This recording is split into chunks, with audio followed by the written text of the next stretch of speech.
Hello दोस्तों, मैं राजा कुमार शर्मा आप लोगों को राजगुल एकेडमी यूट्यूब चैनल में स्वागत करता हूं।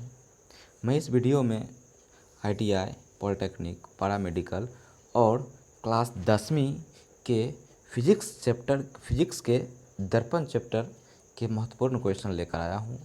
आज का टॉपिक फर्स्ट है जो दर्पण से संबंधित है। इसके महत्वपूर्ण क्वेश्चन को करेंगे। पहला क्वेश्चन है कि हजामत बनाने के लिए प्रयोग किया जाता है। तो हजामत बनाने के लिए प्रयोग किया जाता है अवतल दर्पण का, क्योंकि अवतल दर्पण का नेचर होता है कि जब कोई वस्तु अवतल दर्पण के फोकस और ध्रुव के बीच होते हैं तो उसका प्रतिबिंब दर्पण के पीछे और वस्तु से बड़ा होता है। तो इस स्थिति में जब हम हजामत करने बैठते हैं तो मेरा जो फेस होता है ध्रुव और वक्रता त्रिज्या फोकस के बीच होती है, और जिससे छोटे छोटे बाल हमें बड़ा दिखाई पड़ते हैं और हमें हजामत करने में आसानी होती है। अगला क्वेश्चन, अवतल दर्पण की फोकस दूरी और वक्रता त्रिज्या होती है। तो अवतल दर्पण की फोकस दूरी और वक्रता त्रिज्या जो होती है वो ऋणात्मक होती है। कैसे, देखिए बताता हूँ। ये देखिए अवतल दर्पण है, कलई कर रहा हूँ, और इधर से इस पॉइंट को बोलते हैं P प्रधान अक्ष, और ये देखिए F प्रधान अक्ष और इसके बीच की दूरी फोकस दूरी, और ये C जो P और C के बीच की दूरी वक्रता त्रिज्या कहलाती है। अब कोऑर्डिनेट ज्योमेट्री में पढ़े होंगे, इस वाले भाग को पॉजिटिव और इस वाले भाग को नेगेटिव कहते हैं। तो ये जो बिंदु हैं, ये बीच का ये बिंदु और ये बिंदु दोनों सेम होते हैं, तो इस पार का नेगेटिव, इसीलिए इस पार का क्या होगा, नेगेटिव। इसलिए अवतल दर्पण की फोकस दूरी और वक्रता त्रिज्या क्या होती है, ऋणात्मक होती है। नेक्स्ट क्वेश्चन, उत्तल दर्पण की फोकस दूरी और वक्रता त्रिज्या होती है। तो उत्तल दर्पण की फोकस दूरी और वक्रता त्रिज्या होती है धनात्मक। वो कैसे, वो भी देखिए। इधर से क्लई किया हुआ है और इसका फोकस, ये वक्रता त्रिज्या और ये फोकस दूरी हो जाएंगे बीच की दूरी। अब देखिए ये जो है इधर का भाग है, इधर का, इस साइड का, इस पॉइंट से इस साइड का, और ये इस पॉइंट के इस साइड का, इस वाला भाग को क्या बोलते हैं, पॉजिटिव। इसीलिए क्या होंगे, उत्तल दर्पण की फोकस दूरी और वक्रता त्रिज्या धनात्मक होगी। अगला क्वेश्चन है, सोलर कुकर में प्रयोग किया जाता है। तो सोलर कुकर में अवतल दर्पण का प्रयोग किया जाता है, option number A.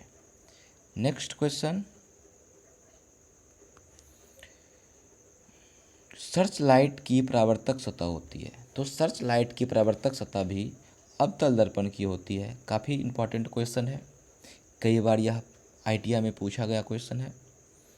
Next question है, उत्तल दर्पण से बना प्रतिबिंब होता है। तो उत्तल दर्पण में जो प्रतिबिंब बनते हैं वो दर्पण के पीछे बनते हैं। तो दर्पण के पीछे बनने वाले जो प्रतिबिंब होते हैं वह काल्पनिक होते हैं। इसका आंसर काल्पनिक एवं छोटा, ऑप्शन नंबर ए होगा। अगला क्वेश्चन है कि निम्न में से कौन दर्पण का सूत्र है। तो दर्पण का सूत्र होता है 1/f बराबर 1/v प्लस 1/u, जो कि ऑप्शन नंबर ए में है, इसलिए इसका आंसर ऑप्शन ए हो जाएगा। नेक्स्ट क्वेश्चन, फोकस दूरी वक्रता त्रिज्या की होती है। तो फोकस दूरी जो होती है वो वक्रता त्रिज्या की आधी होती है। नेक्स्ट क्वेश्चन, देखिए काफ़ी इंपॉर्टेंट क्वेश्चन है, काफ़ी इंपॉर्टेंट।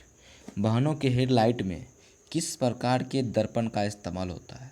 तो जो गाड़ी का हेडलाइट होता है उसमें अवतल दर्पण का प्रयोग होता है, और जब गाड़ी ड्राइवर चलाते हैं तो उनके सामने में, जस्ट सामने में, स्टीयरिंग के सामने में जो दर्पण होता है वो भी अवतल दर्पण होता है।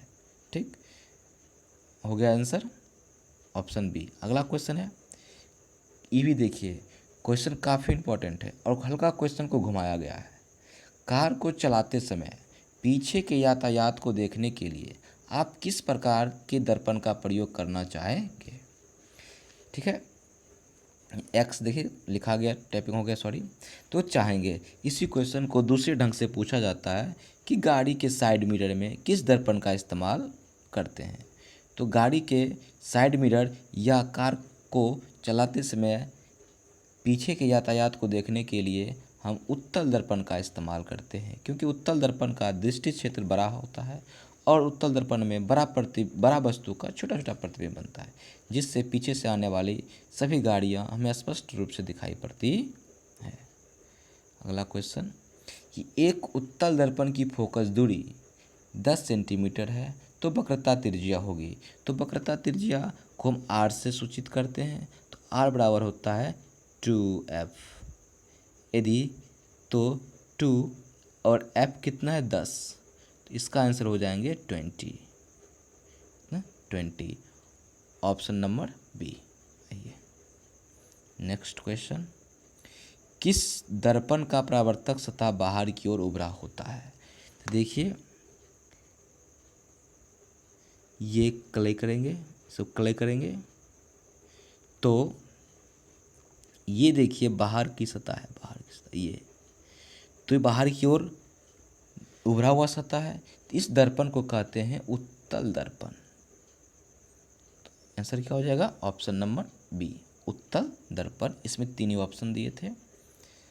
नेक्स्ट क्वेश्चन है कि पेरिस्कोप को बनाने में किस दर्पण का इस्तेमाल किया जाता है। तो पेरिस्कोप को बनाने में समतल दर्पण का इस्तेमाल किया जाता है। नेक्स्ट क्वेश्चन है कि वक्रता त्रिज्या एवं फोकस दूरी में संबंध होता है। तो इसका देखिए आंसर लगा हुआ है ए नंबर। तो वक्रता त्रिज्या और फोकस दूरी में जो संबंध होता है F बराबर r/2। चलिए नेक्स्ट क्वेश्चन है। नेक्स्ट क्वेश्चन देखिए नॉमरिकल है। इस नॉमरिकल को पढ़ते हैं। उत्तल दर्पण से 20 सेंटीमीटर की दूरी पर एक वस्तु रखी हुई है। इसकी तस्वीर दर्पण से 12 सेंटीमीटर की दूरी पर बनती है। मतलब ये हो गया प्रतिबिंब दूरी। तो दर्पण की फोकस दूरी ज्ञात करें। इस हिसाब को प्रश्न को आप लोग बनाने के बाद इसका आंसर कमेंट बॉक्स में ज़रूर भेजें। और मैं अगले वीडियो में इसी तरह के नॉमरिकल फिजिक्स के हिसाब 15 हिसाब बना के इस यूट्यूब में डालूँगा, चैनल में डालूँगा, आप लोग ज़रूर देखिएगा। अगला वीडियो फिजिक्स के नॉमरिकल के लिए।